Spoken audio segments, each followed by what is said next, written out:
Good morning.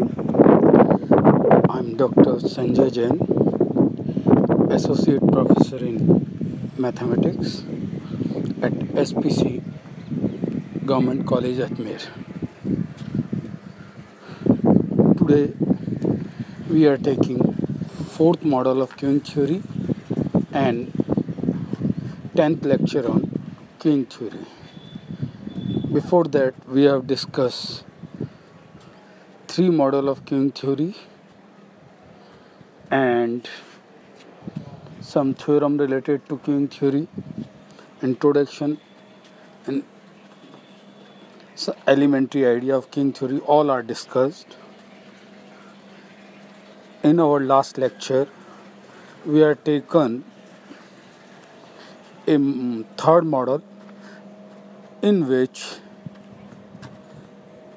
we have divided lambda into two parts.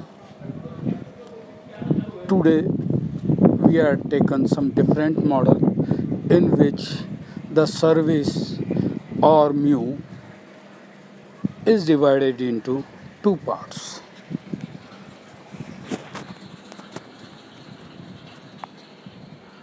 आज हम जो मॉडल लेने जा रहे हैं वो है MMS इन्फिनिटी FCFS।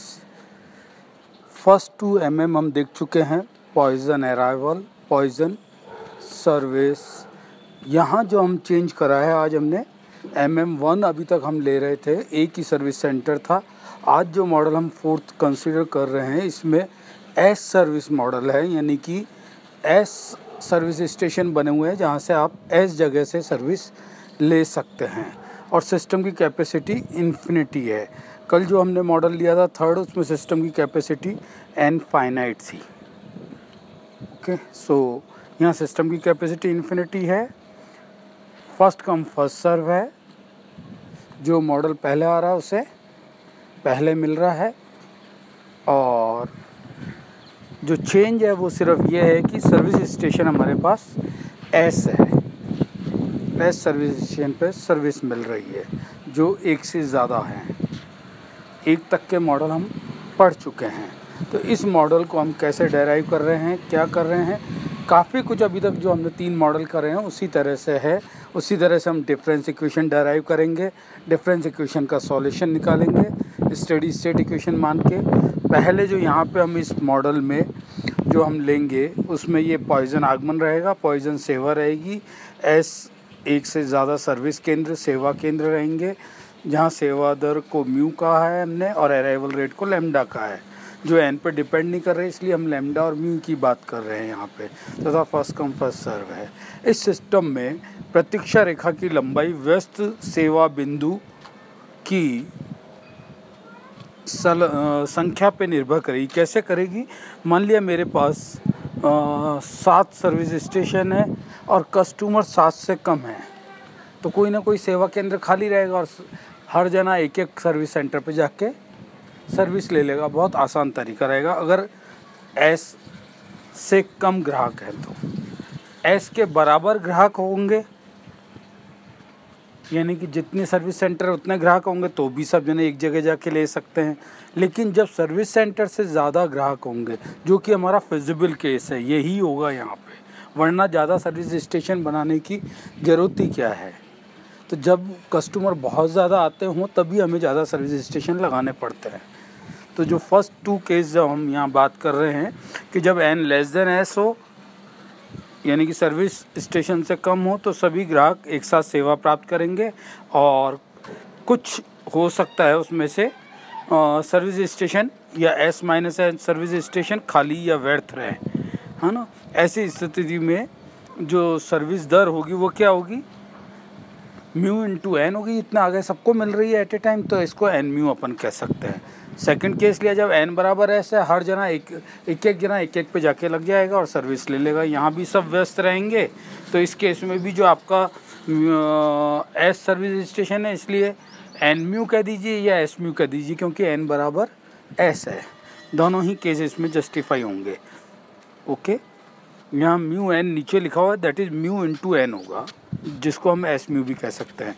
तीसरा सबसे इम्पॉर्टेंट है जो हमारे काम में आएगा, जिसके लिए ये मॉडल लिया जा रहा है कि जब एन बड़ा हो सर्विस स्टेशन से, यानी कि सर्विस स्टेशन से ज़्यादा ग्राहक आ रहे हों, तो उस समय सारे सर्विस स्टेशन बिजी रहेंगे और कुछ कस्टमर्स को वेट भी करना पड़ेगा। वो n-s कस्टमर होंगे यदि n आ रहे हैं तो, और वो क्यूइंग थ्योरी में वेटिंग करेंगे अपनी सर्विस की बारी आने का। तो यहाँ at the most S centre पे सर्विस दी जा रही है, म्यू रेट से दी जा रही है, तो हम एट ए टाइम जो सर्विस दे सकते हैं वो दे सकते हैं s mu. So mu n जो होगा यहाँ पे वो कितना हो जाएगा, एस म्यू।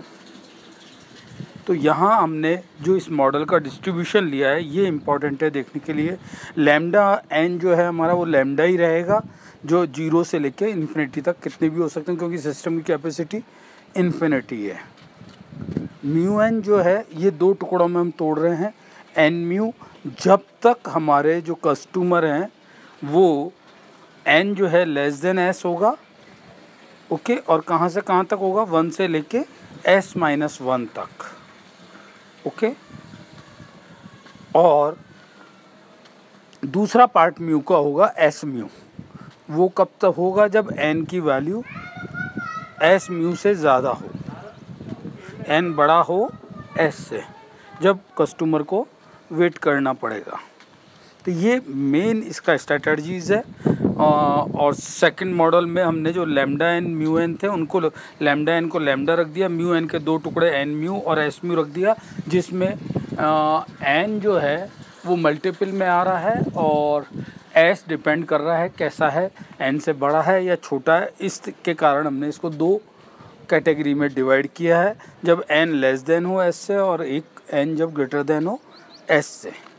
तो ये बड़ा इम्पॉर्टेंट है। और इन 2 कंडीशंस को मानते हुए जैसे हमने पिछले मॉडल में किए थे उसी तरह से हम यहाँ पर भी स्टेडी स्टेट डिफरेंस इक्वेशन या स्थायी अवस्था अंतर समीकरण बनाएंगे। जैसा हमने पहले बनाया वही सब चीज़ें हमने यहाँ ली है। पहला मॉडल ले रहे हैं हम जब 0 के लिए और 1 के लिए, तो एक एंट्री हो, चूँकि एस सर्विस स्टेशन है उससे कम होगी एक एंट्री, तो पहला ही केस हो जाएगा हमारा। तो यहाँ पर ये पहली इक्वेशन बनेगी, दैट इज़ इक्वेशन नंबर 1। जब सिस्टम में एक भी कस्टमर नहीं हो, n बराबर 0, तो सारे सर्विस स्टेशन खाली रहेंगे। और ये हम कैसे बनाते हैं हम पहले देख चुके हैं, वही है। सेकंड हम ले रहे हैं जब हमारा म्यू एन बराबर एन म्यू हो, second case P n t plus del t समय में n ग्राहकों के होने की, तो उसमें हम पी एन कॉमन लेते हैं और सर्विस मिलना, अराइवल और डिपार्चर की दोनों वो रख रहे हैं यहाँ पर, जो हमारी इक्वेशन नंबर सेकंड से डिनोट हो रही है, जिसमें n 1 2 अप टू s-1 तक के लिए डिफाइन है। थर्ड ले रहे हैं हम जो मेन केस है यहाँ एस म्यू, जब हमारा n greater than equal to s से है और सारे सर्विस स्टेशन फिलअप हैं, भरे हुए हैं, तो उस केस में हम ये थर्ड इक्वेशन आएगी हमारी, जिसको हम 3 लिख रहे हैं। तो ये 3 हमारी स्टेडी स्टेट डिफरेंस इक्वेशन हम बना रहे हैं। जनरल गवर्निंग इक्वेशन होगी, जैसा हमने पहले मॉडल्स में भी बनाई है जनरल मॉडल बनाने के लिए। और अब यहाँ पे आपको जैसा ध्यान है, पहले मॉडल में हम करते थे P0 है इधर तो हम P0 उधर से लाते थे, T और डेल टी का भाग देते थे। Pn है तो हम Pn उधर से भी लाएंगे और डेल टी का भाग देंगे। जैसे हमने सारा पहले मॉडल में किया वो सब हम यहाँ करेंगे। और जो डिफरेंस इक्वेशन डिफरेंशियल फॉर्म में बनेगी, जैसे यहाँ पे आप P0t बराबर lambda P0t plus mu P1t आ रहा है आपका ये इक्वेशन, जब n बराबर 0 होगा, जो कि 4th इक्वेशन है। इसी तरह से जो अगली इक्वेशन है वो ये आपकी बनेंगी 5th और 6th। तो ये 3 इक्वेशन हमारी बनेंगी। और अब यहाँ से हम स्टेडी स्टेट मान रहे हैं, और स्टेडी स्टेट मानने का कंसेप्ट हम पहले भी डिस्कस कर चुके हैं कि जब जब स्टेडी स्टेट डिफरेंशियल इक्वेशन होंगी तो हमारा टी पे डिपेंड नहीं करेगा, और टी पे डिपेंड नहीं करेगा तो जो डिफरेंशिएशन है पी एन डैश टी वो 0 पे चला जाएगा, limit t tending to del t tending to 0 पे। तो यहाँ पे जो हमारी ये इक्वेशन थी 4 5 6 वो कन्वर्ट हो जाएंगी 7 8 9 में, ओके। ये हमारी गवर्निंग इक्वेशन कहलाएगी। अब हम इसका सॉल्यूशन निकालना चाह रहे हैं। सॉल्यूशन निकालने के लिए जैसे आपको पहले भी पता था, हम P0, P1, P2 निकालते थे और उसको जनरलाइज करते हुए Pn पे जाते थे, और Pn पे जाके हम सारे सम ऑफ प्रोबेबिलिटीज़ को 1 रखते थे। 1 रख के हम P0 का एग्जैक्ट वैल्यू या P1 का वैल्यू या P2 का value in terms of P0 निकालते थे, और फिर जनरल फार्मूला हम निकालते थे। वो सारा काम हम यहाँ भी कर रहे हैं। तो एक तरह से रिपीटेशन है, बस गवर्निंग इक्वेशन कैसे बन रही है, क्या आपके एज्यूम्शंस मान रहे हो आप, उसके अकॉर्डिंग है।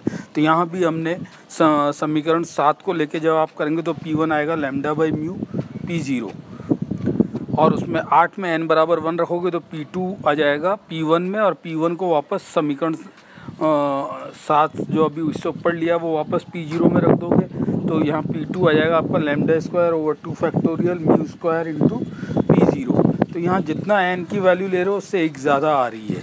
यहाँ n बराबर 2 लोगे तो ये 3 factorial lambda cube upon mu cube upon mu cube into P0 आ रहा है।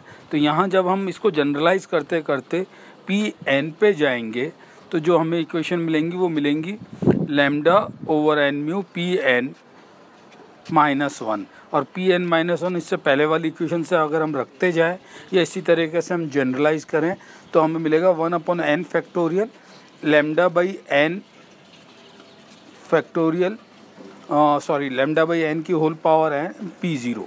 ये इक्वेशन नंबर 10 है जो जनरल इक्वेशन बनेगी Pn के लिए।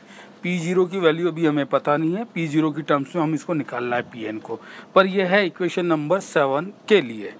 अब हम इक्वेशन नंबर 8 लेके चल रहे हैं, और जब हमारा केस n s-1 तक के लिए हो, तो जब हम s-1 सब्स्टिट्यूट करेंगे तो हमारी इक्वेशन बनेगी Pn बराबर P, ये इसको हम फिर Ps+1 के लिए करते हैं और ऐसे करके जनरलाइज कर रहे हैं हम, और लास्ट में Ps+1, 2, 3 इनके लिए करेंगे। और लास्ट वाली जो इक्वेशन आप ये देख रहे हो जो हम इस पे ले रहे हैं इक्वेशन 11, उसमें हम s+n-s कर तक के लिए जा रहे हैं, तो s कट जाएगा, वापस Pn के लिए हमारे पास जो इस फॉर्म में ये रिलेशन आ रहे हैं उस फॉर्म में Pn is nothing but Ps plus ये रेडिंग से हमने हाईलाइट किया हुआ है s-n, n ss कैंसिल हो जाएगा तो Pn रह जाएगा, and this comes out 1/s की power n-s into 1/s factorial lambda by mu की पावर n P0। तो ये जो इक्वेशन 2 हमको मिली है 10 और 11, जो हमारे ये लैम्डा के 2 अलग अलग वैल्यूज़ थे उनके लिए Pn की जनरल इक्वेशन बनेगी है, जिनसे आप n कस्टमर्स के सिस्टम में होने की प्रोबेबिलिटी निकाल सकते हो, एक जब n s से छोटा है और एक जब n s से बड़ा है। ये 2 मेन गवर्निंग इक्वेशन बनेगी। अब मेन प्रॉब्लम आ रही है कि जो इसमें दोनों में P0 आ रहा है उसकी वैल्यू हम क्या रखेंगे या उसकी वैल्यू कैसे निकालते हैं। जैसा हमने पहले मॉडल्स में निकाला है, P0 को हम सारी प्रोबेबिलिटीज़ के सम को 1 रख के हम P0 तक पहुंचना चाहते हैं या P0 की वैल्यू निकालना चाहते हैं। नेक्स्ट स्लाइड में हम ये देखेंगे। यहाँ पर हम जानते हैं या सम of all probability and 0 to infinity should be 1, but in our case we divided into 2 part mu, so it is one summation from n equals to 0 to s-1 and second summation from s to infinity. Okay, so these 2 summation putting here, and from equation 10 and 11 put the value of Pn here. समीकरण 10 और 11 से जो हमने अभी पिछली slide में Pn की value निकाली थी वो यहाँ सब्स्टिट्यूट कर देते हैं, और वो सब्स्टिट्यूट करके हम साथ में लैम्डा बाई एस म्यू को रो से डिनोट कर रहे हैं। तो वो रो में रख के जब इसको सॉल्व करते हैं, ज्योमेट्रिक सीरीज का सम लगाते हैं इन्फिनिटी तक a/1 - r, और वो सारा लगा के जो हमें P0 की वैल्यू आ रही है इक्वेशन नंबर 12 से, वो ये है summation n equals to 0 to s-1 s rho over n factorial की power n/n factorial plus s की पावर s/s फैक्टोरियल रो की पावर s/1 - रो। ये फार्मूला इक्वेशन नंबर 11 से P0 की value in terms of n rho S में दे रहा है। ये दोनों वैल्यू जब P0 की, ये हमने जनरल इक्वेशन जो यहाँ इक्वेशन 13 से रिप्रेजेंट की है, वो हम इससे पहले 10 और 11 में देख चुके हैं, जिसी को यहाँ कमेंट फॉर्म में लिखा है, जो ये रेड से एन सर्किल करी है।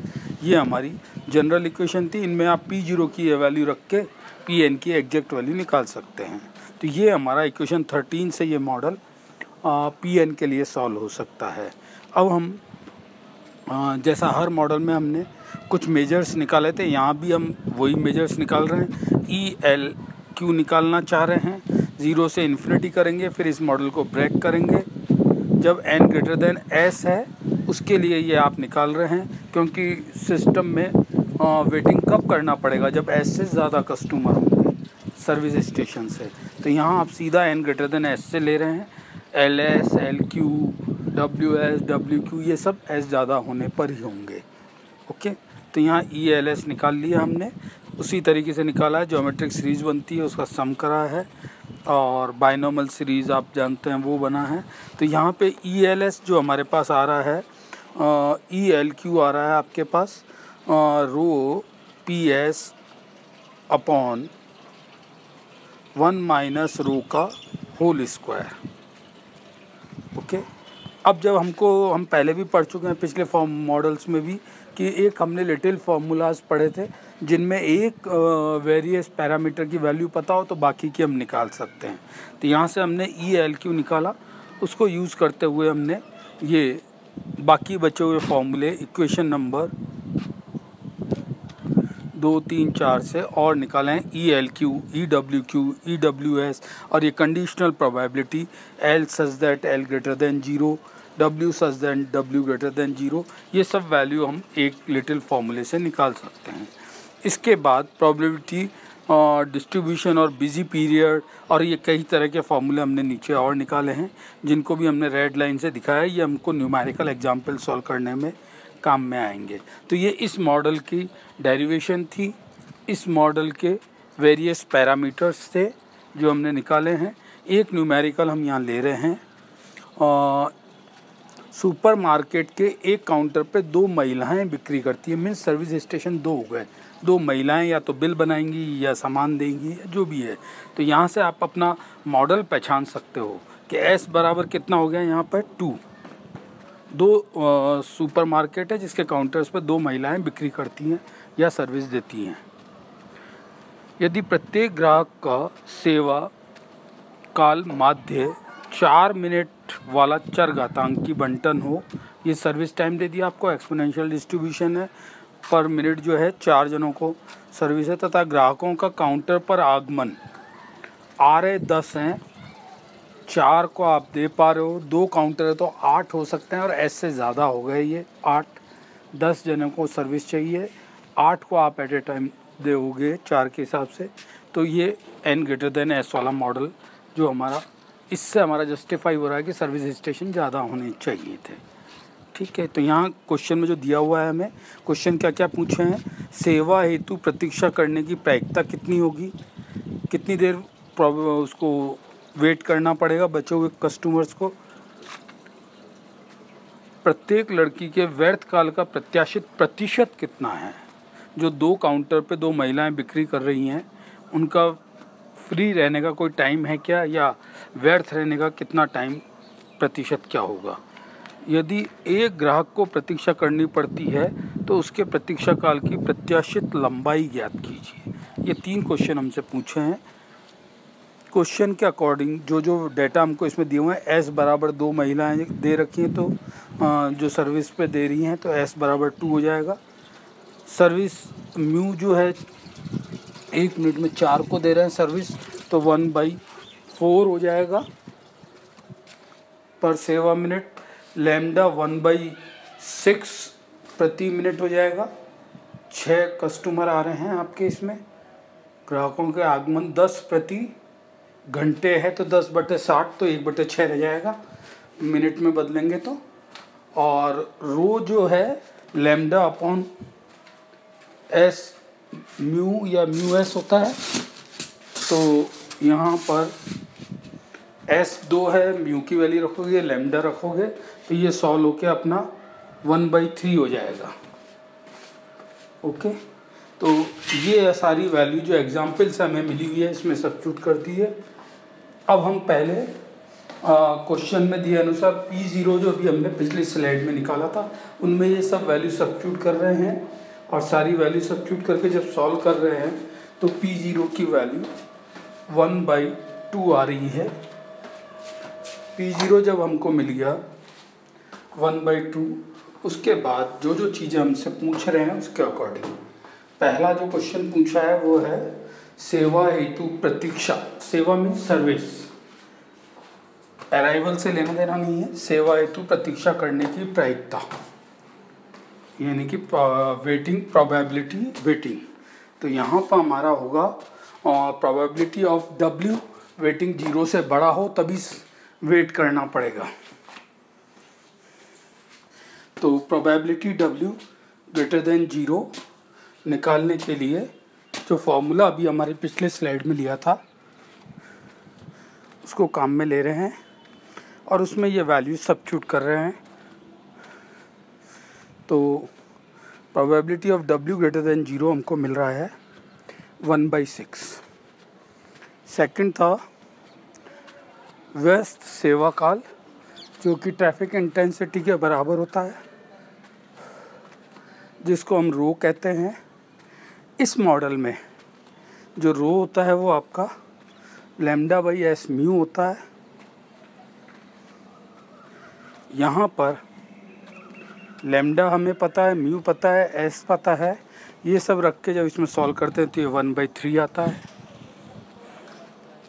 ये ट्रैफिक इंटेंसिटी निकाला। व्यस्त सेवा काल जिस समय वो बिजी रहता है, आपको चाहिए था व्यर्थ सेवा काल, तो जो व्यस्त है उसको 1 माइनस करेंगे तो व्यर्थ आ जाएगा। तो यहाँ पर जब हम सेवा का व्यर्थ काल निकालेंगे तो 1 माइनस व्यस्त काल। व्यस्त काल था हमारा 1/3, तो ये आ जाएगा 2/3। तो महिला को जो सर्विस दे रही हैं 2, उनका जो व्यर्थ काल का प्रतिशत निकालना है तो 100 से मल्टीप्लाई करेंगे, दैट इज़ 67% आएगा। और लास्ट था हमारा यदि एक ग्राहक को प्रतीक्षा करनी हो तो उसके प्रतीक्षा काल की प्रत्याशित लंबाई निकालनी थी। वेट हो और एक के लिए कह रहे हैं इसलिए 0 से तो बड़ा हो जाएगा, तो conditional probability expected value of W such that W greater than 0। ये फॉर्मूला था 1/s म्यू माइनस लैम्डा। यहाँ हमको सबकी वैल्यू पता है, सब्स्टिट्यूट करा, दिस कम्स आउट 3 मिनट। तो ये तीनों क्वेश्चन हमने इस मॉडल को देख के, इस मॉडल के अकॉर्डिंग, मॉडल आपको कैसे पहचानना है वो बता दिया मैंने। क्वेश्चन पढ़ के जब आप देखेंगे आपको दिखता जाएगा। तो ये हमारा इस मॉडल से रिलेटेड आज हमने डेरिवेशन किया, इसका वेरिएश पैरामीटर्स इसके निकाले और इससे रिलेटेड एक न्यूमेरिकल हमने किया। तो करीब करीब हमने 4 तरह के मॉडल हमने ले लिए हैं जो आपको इसमें समझाए गए हैं। चारों तरह के लेक्चर ले लिए 4 तरह के मॉडल के। 1-2 तरह के मॉडल और रहे हैं। निकालने का तरीका करीब करीब वही है। कैसे निकाल रहे हैं, लैम्डा को कैसे ब्रेक कर रहे हैं, म्यू को कैसे कर रहे हैं। अब आपके फेजेस वाले मॉडल बचे हैं जिनमें फेजेस में सर्विस होती है, वो करीब करीब इसी तरह के हैं, 3rd और 4th मॉडल की तरह के। तो या तो उनका लेक्चर या PDF आपके व्हाट्सएप पे अपलोड कर दिया जाएगा, और ताकि ये टॉपिक अब समाप्त की ओर रहेगा। आज के लिए इतना ही। Thank you.